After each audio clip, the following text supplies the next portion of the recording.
Hey there, how's it going everybody on YouTube? Started a channel 3 years ago. Never got to do anything with it really because of some life changes. Moved, had a kid, all that sort of stuff. I'm gonna get back to doing some projects here. Thought I would get back on YouTube and do the whole YouTube thing. But what I got going on right now is I'm gonna rebuild this LT1 here. I had that in my 95 Chevy pickup, and I basically did a junkyard build with that truck. Wish I had documented it all, but I did not. So long story short, bought the truck out of a junkyard, got it running, drove it, and just started building it from there out of the junkyard, and went mudding and all that stuff with it, did mud bogs.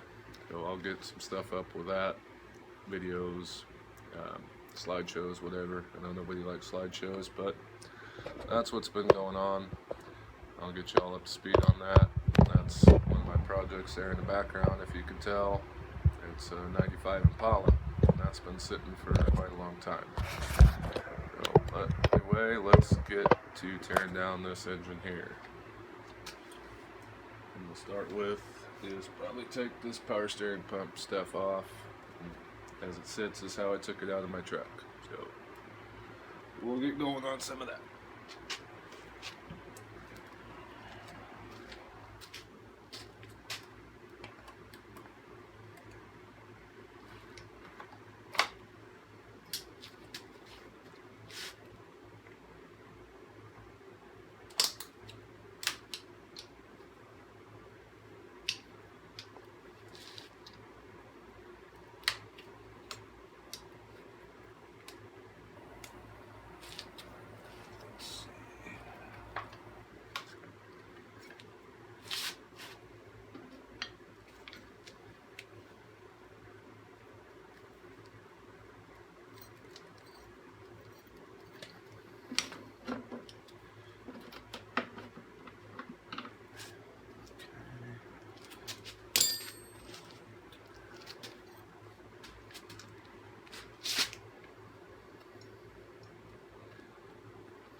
Screwdriver.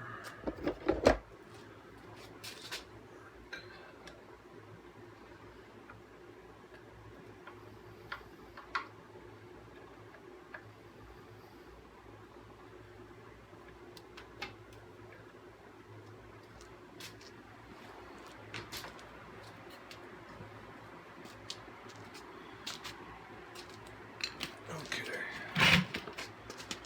Now to pain in the ass. Here we have a pulley remover for a power steering pump. I hate these things.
That started. Let's get our belt off here.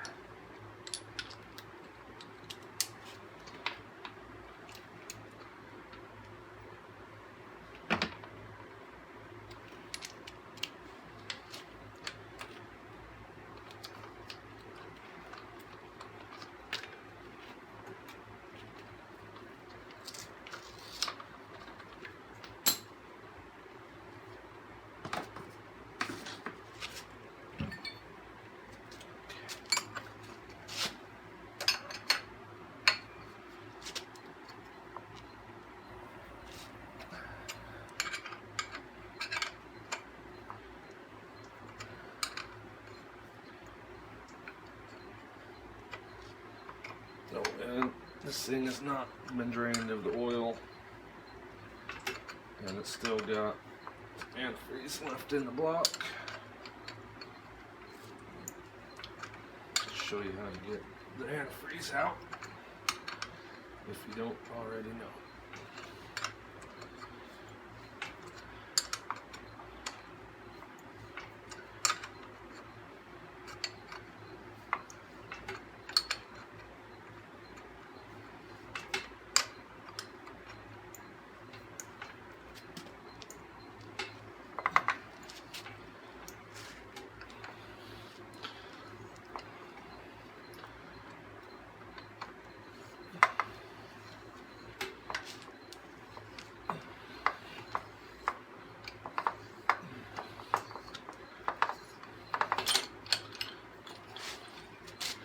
And there we have our pulley off using this neat little tool that I hate so much.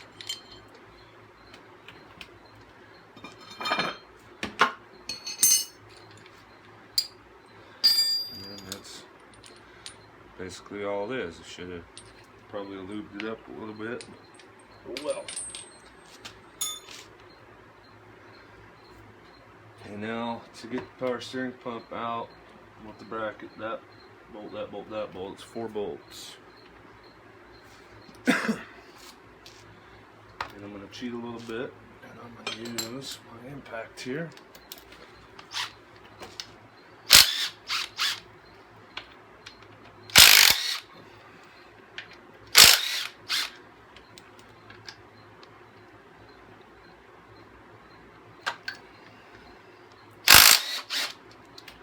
That was one of the power steering bolts. Pump bolts, I mean.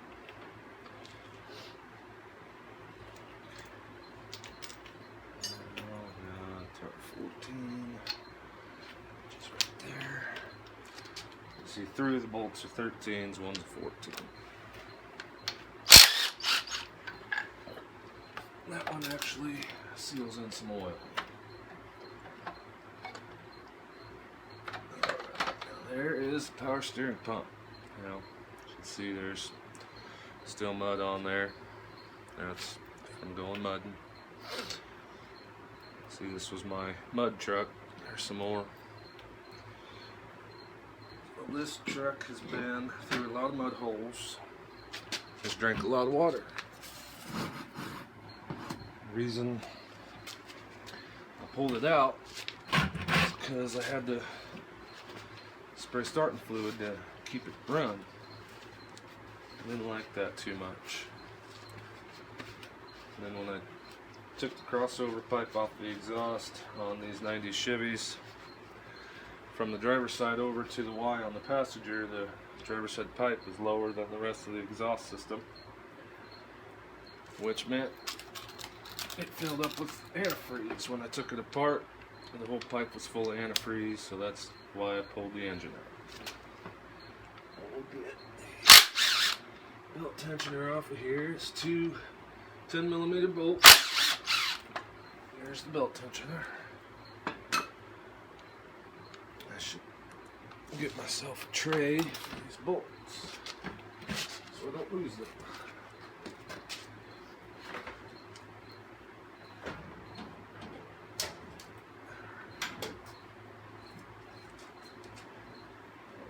My big trays are in my pickup, so this will work for now.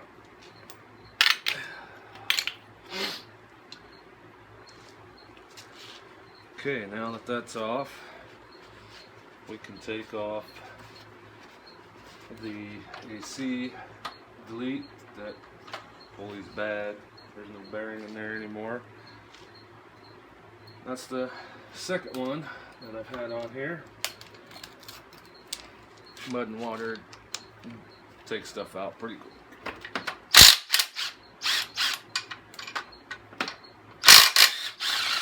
I wet my spacer shims, washers, whatever you want to call them. And on this back side, there's going to be another bolt. Nope, wrong gear. There's the rest of the washers I had to use to shim it so the belt was true. That's the AC delete. Nothing special. Alright, now let's get to our alternator here. 15.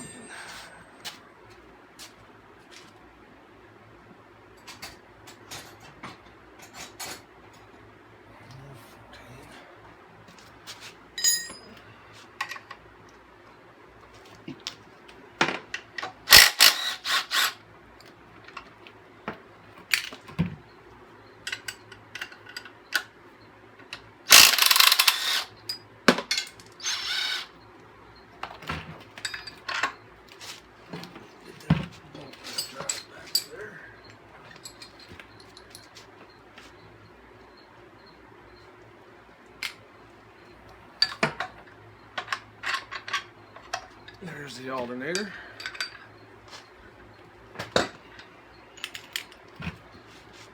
Now to take this accessory bracket off, I didn't have to take the alternator off or the AC delete. It just makes it easier to deal with. What you do have to do is get the power steering pump out though. There's a bolt back here which goes into the cylinder head.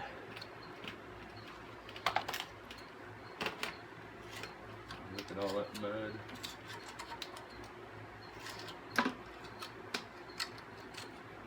Enough of that. I'll clean it up later. So we get a bolt down here. And those are 15s, I believe.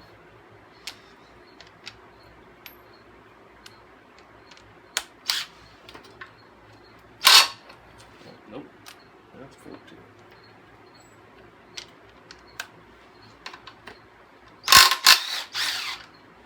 That right there is why I don't like impacts too much. It's because it's too easy to strip out a bolt.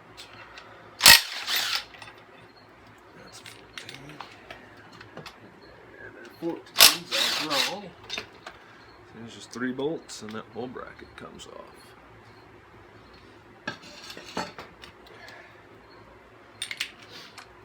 Well, now we're basically down to the water pump on the front, and harmonic balancer and driver hub, because this is a 2-piece deal on the LT1s.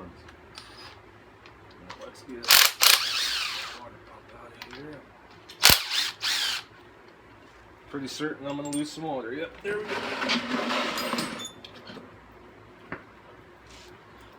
Get that slid over there.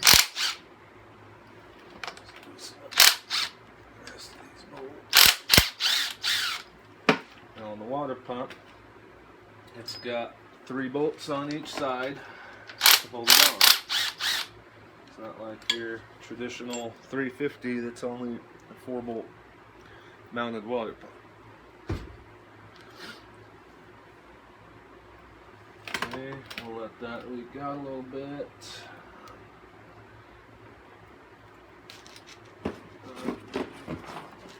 Mallet, rubber mallet. You don't ever want to use steel sledgehammer. You mess stuff up pretty easily with that. What this is called a dead blow hammer. That's basically a composite rubber filled with sand. That way there's not a whole force of impact when you hit something with it, and it will lessen the chances of breaking whatever you're hitting. There's another water pump bolt. And there's number 6. I think we're good. Whatever's going to leak out of there, so just tap it. Now this doesn't come off like your typical water pump. It is leaking water all over. Spline driven shaft with the coupler. There's the splines. There's the splines on the water pump. Yep. If you guys will probably notice, I'm a little messy about this stuff. So we'll put this in my toolbox with the tool to install the seal. That way I don't lose it, because I will need that. Okay. Now, any of you that know LT1s, you're probably seeing a funny looking plate on the front of this. Okay, I'll grab my camera here and explain to you. Now, before I did this, I researched it. Had a lot of people say it couldn't be done. So, if anybody's like me, you kind of go with what you think is right and not worry about what others tell you can't be done. Now, see this plate here? Normally there's a OptiSpark distributor there. Spray this off a little bit so you see it a little better.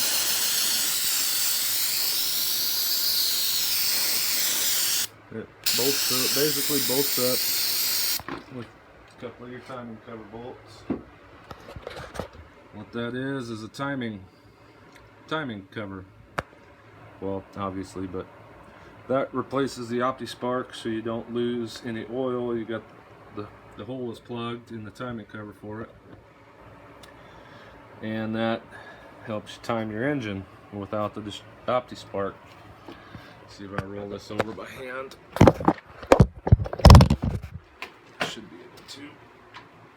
Let's see, here's my timing mark. See the timing mark there? I figured out what was top dead center so I could time it with your basic HEI distributor found on the 90s Chevy's pickups. That's the coil, a couple throttle cable bracket I kind of made work, same with the coil bracket.